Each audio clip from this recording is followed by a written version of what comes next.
ఈరోజు కథ పేరు తండ్రి చివరి కోరిక.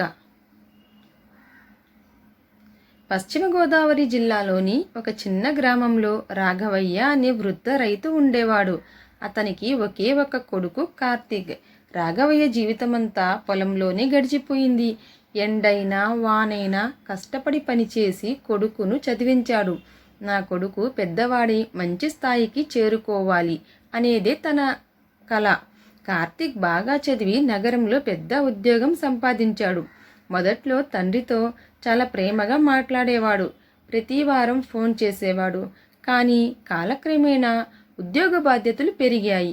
కొత్త స్నేహితులు, కొత్త జీవితం, నగరపు హడావుడి మధ్య గ్రామం క్రమంగా అతనికి దూరమైంది. ఫోన్ కాల్స్ తగ్గిపోయాయి. గ్రామానికి రావడం మరింత తగ్గిపోయింది.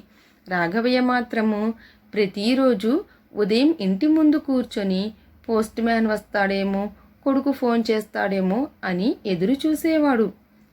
పక్కింటి వాళ్ళు మీ కొడుకు ఎప్పుడు వస్తాడు అని అడిగితే పాపం బిజీగా ఉంటాడు అని నవ్వుతూ చెప్పేవాడు. కానీ ఆ నవ్వు వెనుక ఎంత బాధ ఉందో ఎవరికీ తెలియదు. ఒకరోజు పొలంలో పనిచేస్తూ రాఘవయ్య అకస్మాత్తుగా కుప్పకూలిపోయాడు. గ్రామంలోని వారు ఆసుపత్రికి తీసుకెళ్లారు. డాక్టర్ పరీక్షించి వయసు ఎక్కువైంది, ఆరోగ్యం కూడా బలహీనంగా ఉంది, కుటుంబ సభ్యులు దగ్గర ఉండటం మంచిది అని చెప్పాడు. గ్రామ సర్పంచ్ కార్తీక్కి ఫోన్ చేశాడు.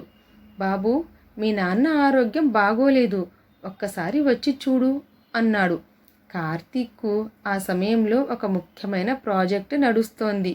ఈ వారం రావడం కుదరదు, వచ్చే నెలలో వస్తాను అని చెప్పేశాడు. ఆ మాట విన్న రాఘవయ్య ఏమీ అనలేదు, కేవలం చిరునవ్వు నవ్వాడు. కానీ ఆ రాత్రి ఒంటరిగా కూర్చొని చాలాసేపు ఆలోచించాడు. తన జీవితమంతా కొడుకు కోసమే గడిచిపోయిందని గుర్తు చేసుకున్నాడు. మరుసటి రోజు అతను ఒక చిన్న నోట్బుక్ తీసుకొని అందులో కొన్ని పేజీలు రాయడం ప్రారంభించాడు. తన చిన్ననాటి జ్ఞాపకాలు, భార్య గురించి, కొడుకు గురించి, తన ఆశలు, బాధలు అన్నీ రాశాడు.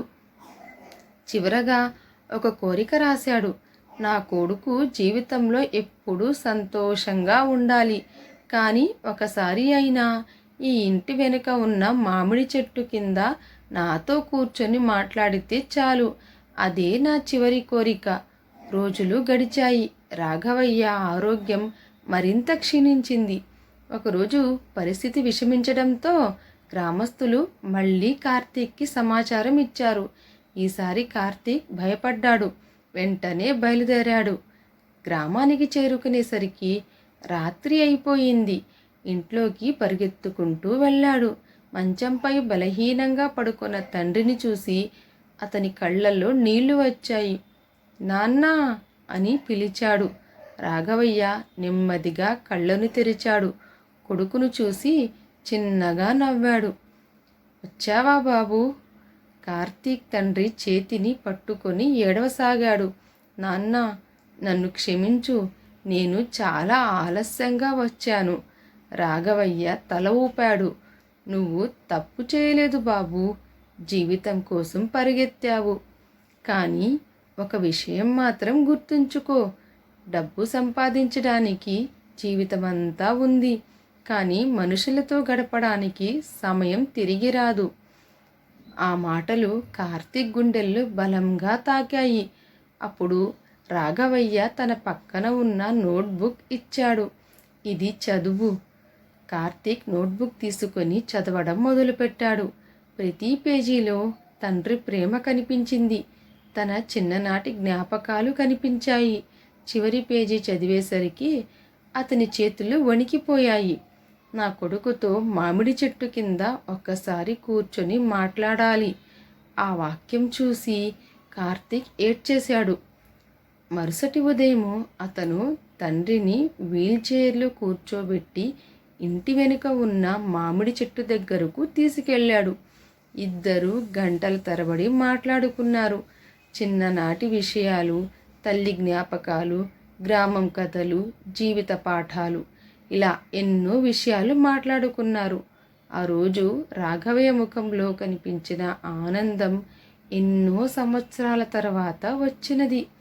కొన్ని రోజుల తర్వాత రాఘవయ్య ప్రశాంతంగా కన్నుమూశాడు. తండ్రి అంత్యక్రియల తర్వాత కార్తీక్ నగరానికి వెళ్ళలేదు. కొంతకాలం గ్రామంలోనే ఉండిపోయాడు. తండ్రి జ్ఞాపకార్థము గ్రామంలో ఒక చిన్న గ్రంథాలయం నిర్మించాడు. పేద పిల్లలకు చదువు కోసం సహాయం చేయడం ప్రారంభించాడు. ఎవరైనా ఇంత మార్పు ఎలా వచ్చింది అని అడిగితే కార్తీక్ ఒకటే చెప్పేవాడు, నా తండ్రి చివరి కోరిక నాకు జీవితంలో అత్యంత విలువైన పాఠం నేర్పింది. ఈ కథలోని నీతి ఏమిటంటే, తల్లిదండ్రులు మన దగ్గర డబ్బు కోరుకోరు, మన సమయం, మన ప్రేమ మాత్రమే కోరుకుంటారు. Thanks for watching.